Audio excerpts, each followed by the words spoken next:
Hi, I'm Gia Ferrari, and you're watching the Boulet Brothers Dragula Season 3, Episode 2, BOUview!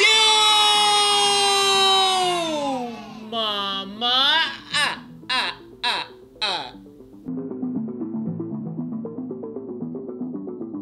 Welcome back to another episode, guys. Hopefully you guys were able to watch episode 2 because I know it was a little difficult to find on Amazon.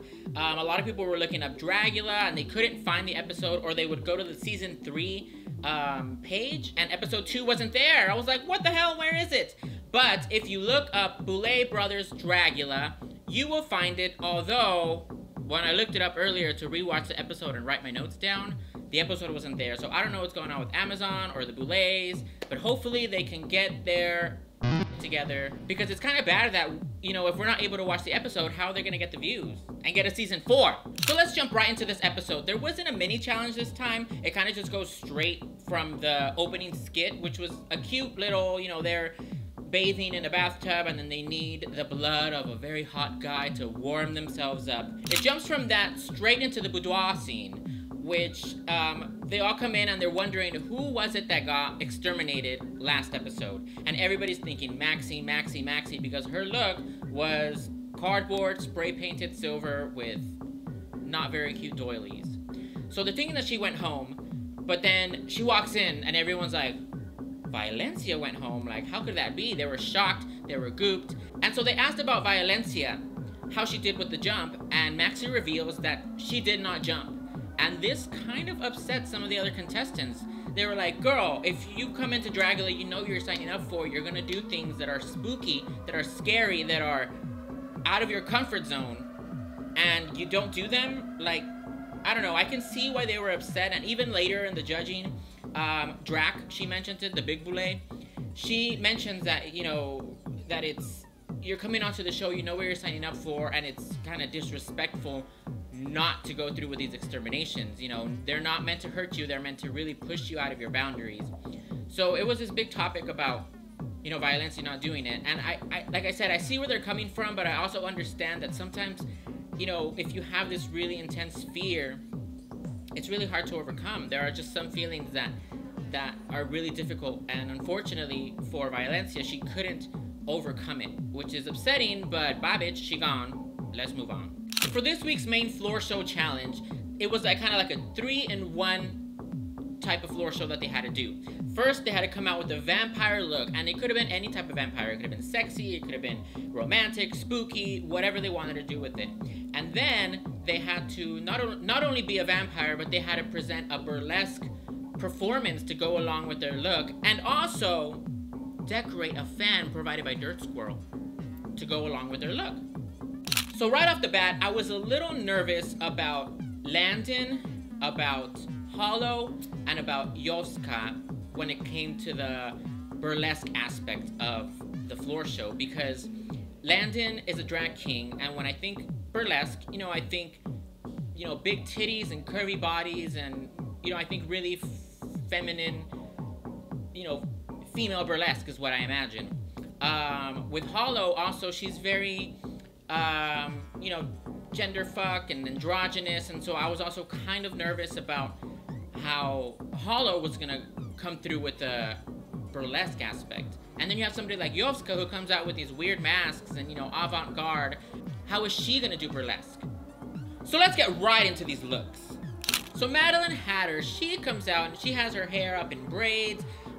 She has like this black, obvious reveal getup. And when she takes it off, it's kind of like just like nude, like it's like a nude corset with like just nude, a bra. I don't know. I don't know what it was, but she had a sponge that had blood in it, and she was like bathing in blood, which I thought was a cute idea, but it was like last week. It was just very unmemorable for me. I kind of feel like Madeline Hatter, she's more of a drag race type of queen who is attempting to do spooky looks or attempting to do these Dragula looks. I feel like maybe she doesn't quite have it in her veins, the Dragula aesthetic. I don't know if it's just me. Maybe she might surprise me in the future, but as of right now, I'm not really, she's not sticking out to me in any way, shape, or form, other than she's very snippy in the workroom. So then we have Maxi Glamour, and she comes out in like a red church lady type of look with her church hat, but her face was painted blue, which I know is kind of her thing. And she also has like these elf ears, and it didn't really read vampire to me at all. The burlesque aspect of it I thought was cute. You know, she was just taking off clothes. She was struggling a little bit with her pants. I was worried that she wasn't going to be able to pull them off, but she did. And then, I mean, she did an okay job with the performance. As far as a vampire, I didn't really see it. She had been saying that she wanted to do like a disco queen type of vampire look, but I got blue church lady. Like if, you know, the species from Avatar, the movie, went to church. And then we have Landon Cider, and oh my goodness, Landon Cider can land inside me. He did an incredible job tonight. His vampire that he was going for, he wanted to pay homage to his Mexican heritage, which, as y'all know, I'm Mexican, so I really like that a lot. And so he came out in a mariachi look, which I thought looked so amazing. He had like his beer bottle that said "fuck your wall" or something on it. You know, a little tribute to the Mango Mussolini we have in the White House right now. And then his fan, which I know I haven't been talking about the fans of anybody else because they haven't really been that memorable, but I thought it was so funny how his fan was a trumpet, and he was like, you know, playing the trumpet because he's a mariachi. And then he starts taking it all off, and it's just, oh, it's getting me hot and bothered. He pulls a burrito, like a bean and cheese burrito from Alberto's out of his panties. Everything about this performance was amazing. He did an incredible job. I was nervous that he was going to struggle a little bit with the burlesque aspect, but he flipped that shit around and said, you know what, I may be a drag king, but I can perform burlesque. Let me show you, mama. So Priscilla Chambers, she comes out and she has like this short black do, and she has these big, like, almost like elf ears, and I don't know, her look to me, she looked really beautiful. To me, she really encapsulated the burlesque aspect of the challenge. She had a fan which had like coffins on them, which was kind of, you know, it was simple but effective. And then she had like this bat on her mouth that she pulled, and out came like a rosary or anal beads. I don't know what it was, but she was pulling it out. I thought it was a really good look. I thought it was a good performance. Was it my favorite of the night? No, but she did stunning, and I still love her personality, especially in the talking heads. So she is one of my favorites right now. So Hallow Eve, she also wanted to go with the very Elizabethan, Victorian type of look, and I think she nailed it a lot better than Saint Lucia.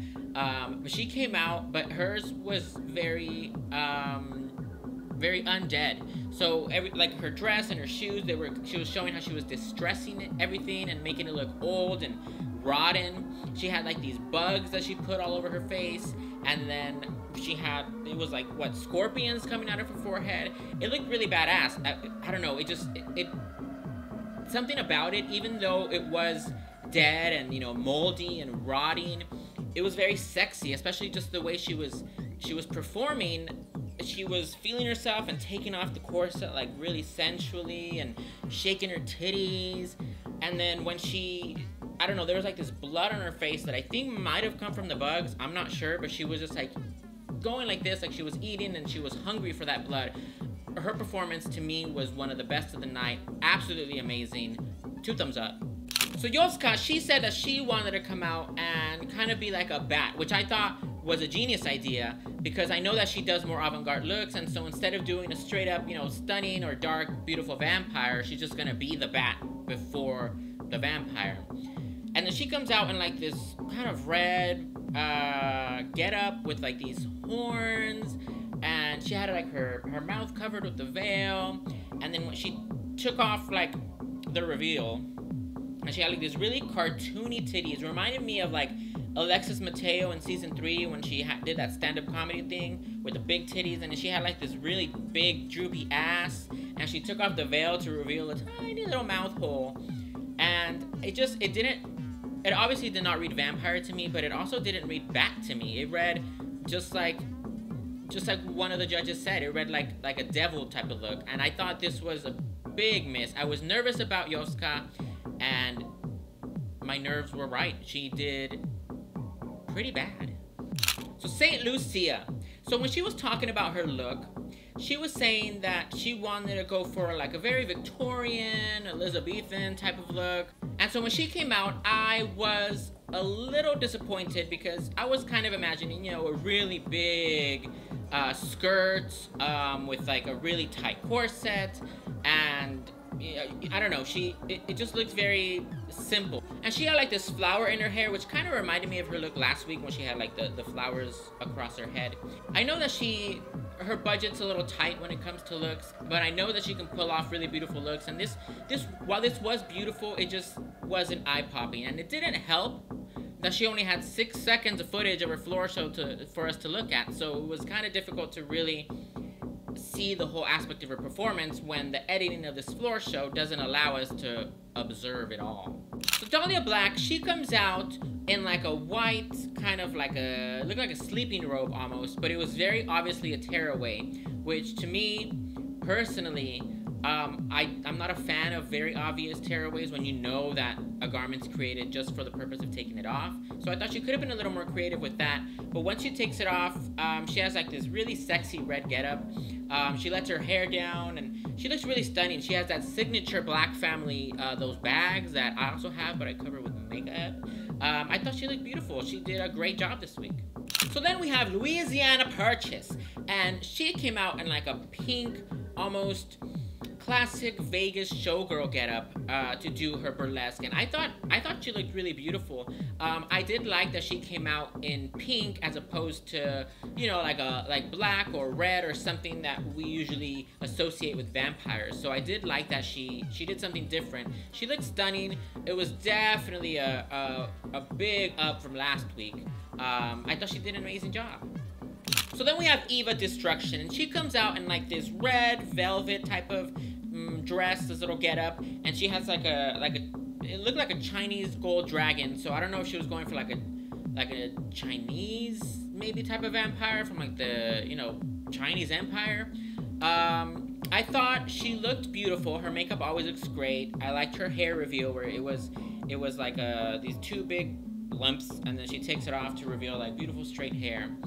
I did like when she had the big goblet of blood and poured it on her. I thought that pushed her performance a little bit further, because other than that, it was just kind of, she was just kind of there.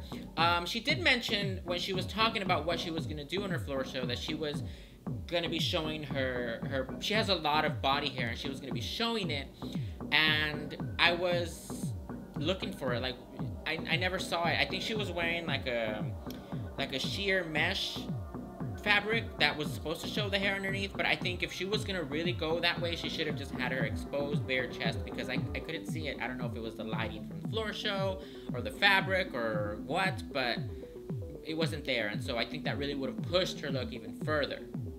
So the tops for this episode were Land Insider, Hallow Eve, and Louisiana Purchase. And the bottoms were Madeline Hatter, Yoska, and St. Lucia. So I definitely think the tops were a good choice, especially Landon and Hallow. They did a fantastic job. Louisiana, she did a great job. I think if it wasn't Louisiana, then maybe Priscilla Chambers could have been up there. I thought it was amazing that the top two of this challenge, Landon and Hallow, are performers that are assigned female at birth, you know, doing a drag king or a very, you know, androgynous gender type of drag. Is not just about drag queens anymore. We need to open up our minds here. And also, you know, Landon and Hallow were the two that I was really nervous about coming into this challenge doing burlesque, because I feel like, you know, I was nervous, and they pulled it off. They absolutely blew me out of the water, and it could have gone either way. It could have been Hallow, it could have been Landon, but at the end of the day, there's only one winner, and it went to Landon Cider, which I definitely agree with. Absolutely amazing. Mexican, mariachi, bean and cheese burritos, and blood beer. All of my alley. As far as the bottoms go, I definitely agree that Yoska and St. Lucia deserve to be down in that bottom. Madeline Hatter, her performance was unmemorable to me. There were some others that, you know, weren't all that, you know, they weren't my favorite of the night. So I think that the third bottom could have been really anybody, but Madeline was specifically put down there because she forgot to use her fan in any way, shape, or form. Which I didn't really notice, because to be honest, I wasn't really paying attention to the fans. Some of them I remember, like, you know, like Landon's or Priscilla's, but there are others that I don't remember at all if they ever pulled out their fan or not. I wasn't really paying attention to that part of the challenge, to be real here. But last season, James Majesty did the same thing where they were supposed to decorate Dirt School fans, and she forgot to bring hers out, and she was put in the bottom and sent to the Extermination Challenge because of that. But tonight, Madeline was saved. The Boulet said that her performance was good enough to save her despite missing this, you know, major component of the challenge, which I thought, if you're gonna do it to James Majesty, let's do it to Madeline Hatter. But at the end of the day, Yoska and St. Lucia ended up going to the Extermination Challenge, which was so gross. They had to eat like cow innards. I don't know, it was intestines or stomach. If it was stomach, it just meant, little girl, just eat that. And then they had to like chase it down with cow blood. And each season they have an Eat Something Gross Extermination Challenge. And, you know, this time it was Yoska and St. Lucia. And I thought they both did a great job. You know, they were gagging, it was gross. St. Lucia, the way that she was eating, the way that it was edited in slow motion, and she had like the blood dripping from her mouth, it looked very like beautiful in a very dark and like morbid kind of way. I mean, I thought she looked stunning eating that food. And then you have Yoska across from her, who took off her mask, and so it was just this little Mexican boy like eating away his chorizo. So I thought it was a funny little contrast, but they both did a great job. But who ends up getting exterminated? I am a big fan of both St. Lucia and Yoska, so my heart was pounding like a nail. And it ended up being St. Lucia, unfortunately. We had to say goodbye to her. I was so sad because she's a really stunningly beautiful queen. She doesn't have a big budget like some of the other queens, but she's still able to pull out these really beautiful, like, timeless looks. So I'm really sad to see her go.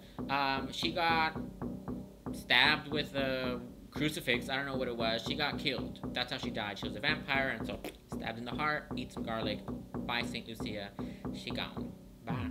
So that's it for this episode, guys. What did you guys think? Make sure you leave in the comments below. Do you agree with the top 3, with the winner, with the bottom 3, and who got exterminated? What do you guys think about the Boulet saying that it's disrespectful to Dragula if you do not do the Extermination Challenge? Let me know. Don't forget to leave a like.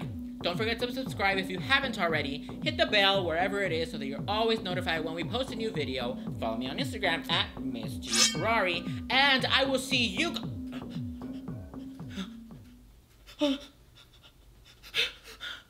She's coming!